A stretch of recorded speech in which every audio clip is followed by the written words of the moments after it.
নমস্কার বন্ধুরা, আমি অর্পিতা নস্কর সামন্ত চলে এসেছি একটি নতুন ভিডিও নিয়ে। আজ আমি আলাপ করাবো আর এক সুন্দরীর সাথে। এটাকে আমি ঘণ্টা জবা বলে ডাকি। এর আসল নামটা ঠিক কি আমি জানি না, দেখতে ঘণ্টার মতো বলে ঘণ্টা জবা বলে থাকি। আজ একটা অদ্ভুত জিনিস দেখলাম গাছটাতে। এই দেখুন, এটা পুরো একটা গাছ বালতিতে বসানো, অনেকগুলো ডালপালা আছে, ঠিক আছে। তো আজকে গাছে টোটাল 3টে ফুল ধরেছে। আপনাদের দেখাই একটা সুন্দর জিনিস।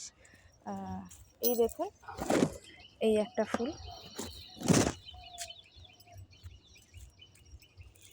এই একটা ফুল, আর যেটা প্রথমেই দেখালাম সেই একটা ফুল। এবার অদ্ভুত ব্যাপারটা হচ্ছে, এই ঘণ্টা জবা গাছে আজকে সিঙ্গেল পেটালের ফুল ফুটেছে। দারুণ ব্যাপার, তাই না? দেখুন, আমি এই জবা গাছের ঠিক নাম জানি না, আপনাদের জানা থাকলে কমেন্ট অবশ্যই জানাবেন। টাটা।